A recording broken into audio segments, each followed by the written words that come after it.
Lord of the Mysteries. Chapter 380. Curtain Call. Cap'n lay flat on the ground, itching and aching, wishing he could tear himself apart on the spot to rid himself of this hellish pain. Then, he saw a scarlet wave of fire that spread over in a flash, and he heard a deafening explosion. He imagined that this last moment would seem infinitely long, and that it would allow him to recall all of the beautiful scenes when his wife and children were still by his side. He thought that he would feel relieved because he would no longer have to endure this inhuman torture, but at that moment, extreme fear and an intense desire to live surged from the bottom of his heart.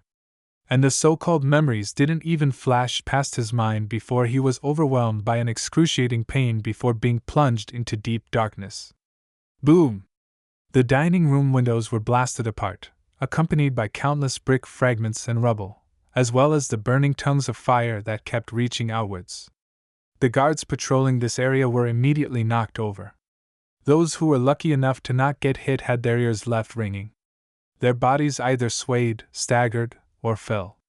They saw that more than half of the dining room's outer wall had collapsed, and that the flames seemed to be floating in midair.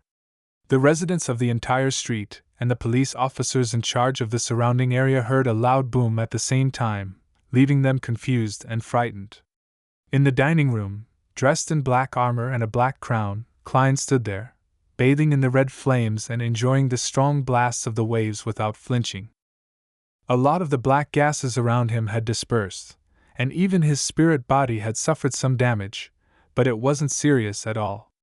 Beside a toppled table, Parker and Cap'n were blasted into a corner, their heads were cracking and their bodies charred. The surface of their bodies was still quietly burning with flames, and the rest of the servants were in a similar state. In the area opposite the fireplace, Katie, who had been unable to avoid the attack in time, was slammed into the wall and then fell to the ground. Her body was mangled and covered in blood, and there were a lot of charred marks on her skin. Not a single piece of her skin remained intact. She wasn't dead yet, but she had fainted from her severe injuries. Even so, she still coughed while convulsing, inhaling large amounts of the lingering flames. The black whip also suffered similar damage. Many cracks appeared on its surface, and a small portion of the whip was ignited. None of the Beyonder bullets that she possessed were spared from the explosion. Katie was no longer capable of fighting. Horace had rolled in time to protect his vitals, but there was still a lot of blood and charred flesh on him. He staggered to his feet, revealing that his back, his hairband, and his legs were ablaze with red flames.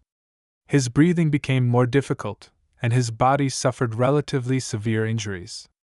However, this was sufficient to prove the robustness and strength of his body. Or rather, having worn the black iron glove, his body became sufficiently robust, and his physique was sufficiently strong. However, this was within Klein's expectations. Since he was unable to assess how much damage his opponent could take, he had overestimated his enemy's constitution while coming up with a plan. Out of the corner of his eye, Horace saw that Klein was almost perfectly fine. His pupils shrank as he hurriedly stretched out his left hand and pointed in that direction. He said in a low voice, "Exile!" Again, Klein failed to resist and was pushed away like scrap paper in a hurricane. He flew out of the dining room. In the hall outside, after the momentary ignition, the fire had already weakened. Another wave of disaster was brewing due to the wooden staircase, but the damage here wasn't too severe because the main body of the explosion had been confined to the dining room. Seizing this opportunity, Horace suddenly turned around and ran outside without looking back. Even though the flames covering his body were still burning, he didn't waste any time to deal with them. He knew that he was in a terrible condition and on the brink of losing control. Furthermore, the effects of the poison would soon reach its peak. Compounded by these two factors, he didn't think that he had any chance of defeating the intruder. It would be the same even if he had the help of the Sequence 7 Belize at the entrance to the basement. Horace believed that if this battle continued, the only thing that awaited him was having the poison act up or him losing control due to his injuries.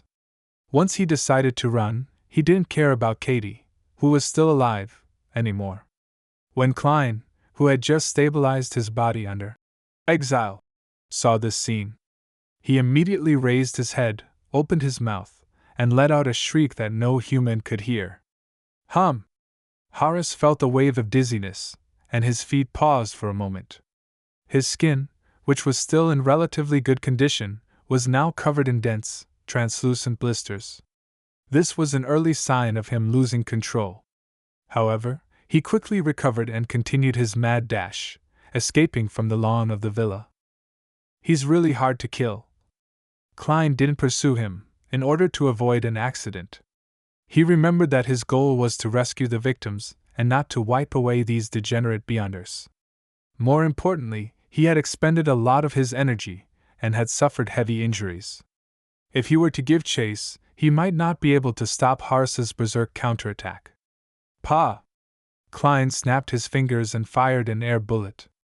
The bullet struck Katie in the head, ending her pain. Immediately following that, Klein turned around and flew towards the entrance to the basement. Belize, who had a full beard, had been keeping an eye on the situation outside, but he didn't dare to leave his post out of fear that the intruder's accomplices would take the opportunity to break into the dungeon. At this very moment, he held a high-pressure steam rifle and had his spirit vision activated. He had been frightened by the loud boom and became abnormally tense. Immediately afterwards, he saw the dignified specter fly over, and without hesitation, he raised his rifle and pulled the trigger. Bang! White mist was ejected from the barrel, and a sharp-tipped pale gold bullet was shot forward at an astonishing speed. Klein was prepared and Long had a hunch. He had drawn out a small curve before Belize fired. The bullet tore through the hall, past the front door, and to the outside. At the same time, Belize rushed out of the duty room, holding his high-pressure steam rifle, and took on a threatening pose as he quickly moved towards the door. He believed that the intruder, who could deal with Horace, Katie, and Parker, would be able to easily kill him as well. Besides, such a big commotion must have attracted a lot of attention. He couldn't be certain that the mandated punishers would come over to investigate. Therefore, his only choice was to flee. Klein once again let out an invisible shriek, making Belize feel as if he had been smashed by a hammer. He saw stars as a few drops of blood dripped from the tip of his nose. But this didn't stop Belize from running. After shooting at Klein to stop him, he was already running into the hall, tumbling towards the door. Klein hesitated for a moment, then he gave up on chasing and fighting. He turned off the main valve, went to the entrance of the basement, and snapped his fingers repeatedly. Bang! Bang! Bang! Air bullets shot at the invisible walls, gradually disintegrating the confinement. This was also one of the reasons why Klein dared to cause a gas explosion and use the biological poison bottle. With the effects of Horace's confinement in the underground dungeon, as long as it wasn't a frontal assault, he didn't have to worry about accidentally harming those pitiful girls. He destroyed the locks and flew into the dungeon, first finding the cell where Daisy had been held based on the revelation from his prior divination scenes. He then confirmed that she wasn't hurt too badly and was still able to move. Then, his body turned illusory and melted into the metal door. Creak! Creak! Creak! The iron doors on one side opened quickly, one after another, as though an invisible specter was running to unlock them. Creak! Creak! Creak! After one side was done, he did it for the other side. Daisy and the other girls were frightened by the explosion outside. After a while, she was surprised to find that the door to her cell was open for some baffling reason. Yet, no one entered. It felt like she could leave at any time. Some of the girls, who hadn't been disciplined at all since they were recently kidnapped, mustered their courage, got up, and attempted to run to the exit of the basement. They passed through the hall, which was slightly damaged by the explosion, and they left the burning villa's worsening condition, running faster and faster in the direction of freedom. When they reached the street, Daisy and the other girls thought to look back. Looking back, they could just barely make out an imposing figure standing upright on top of the evil building. It was clad in full black armor, and it wore a black crown. Whoosh! The cape behind the figure began to flutter silently. As they remembered the scene, They sought a nearby cathedral with their mistrust towards the police. When Klein returned to the smoky and burning dining room, he found that Parker's and Katie's beyonder characteristics had just begun to show signs of appearing. He checked the items they were carrying and confirmed that most of them had been destroyed. Even their money was charred to a crisp. Klein jumped up to the second and third floor, quickly checking for any relevant clues. He didn't attempt to use mediumship, because he was short on time. And bringing them above the gray fog didn't meet the requirements of his curtain call. If even a minor leader was made to maintain secrecy, then these important figures would definitely have their own restrictions. They aren't good candidates for performing mediumship as I please. Furthermore, the previous series of required actions is too troublesome, complicated, and inappropriate for the current situation that I'm in. Klein ended his investigation with nothing to show for, but he picked up a deck of tarot cards.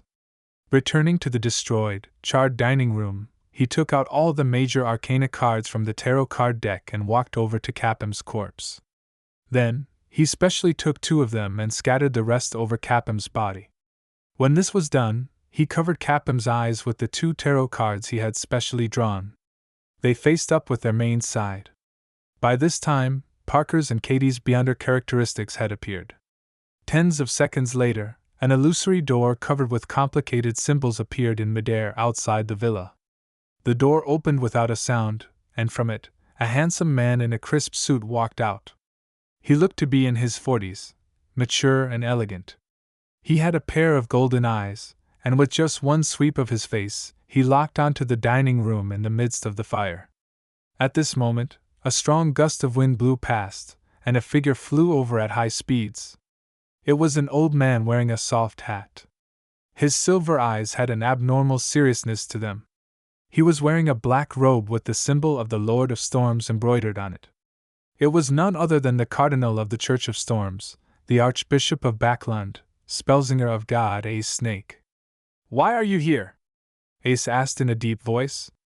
Any beyonder-related matters in Sherwood Borough came under the jurisdiction of the Holy Wind Cathedral, so he was entitled to ask. The handsome man's expression turned slightly nasty as he replied, "I live nearby." They were close to the West Borough. The 2 of them didn't speak any further. They landed on the ground at the same time and entered the explosion site. A violent hurricane churned and swept away the flames, sending them to the artificial fountain outside. The wind seemed to have a life and intelligence of its own. The 2 demigod figures then saw Katie, whose head was shot and her flesh charred black, and Parker, who was entangled with someone else while his head had caved in and cracked. They also saw Capham, who was covered in tarot cards, as well as the 2 major arcana cards on the face of the human trafficker. These were the Judgment card, which depicted an angel blowing a great trumpet, and the Emperor card, which was decked out in armor and was crowned. Almost at the same time, Cardinal Snake and the handsome man sensed something and turned their heads to look outside. They discovered a majestic figure in black armor and a black crown located at the top of the house by the side of the villa. The figure nodded slightly, and his cape was lifted. Then, without any warning, he disappeared, right under the noses of the 2 high-sequence beyonders.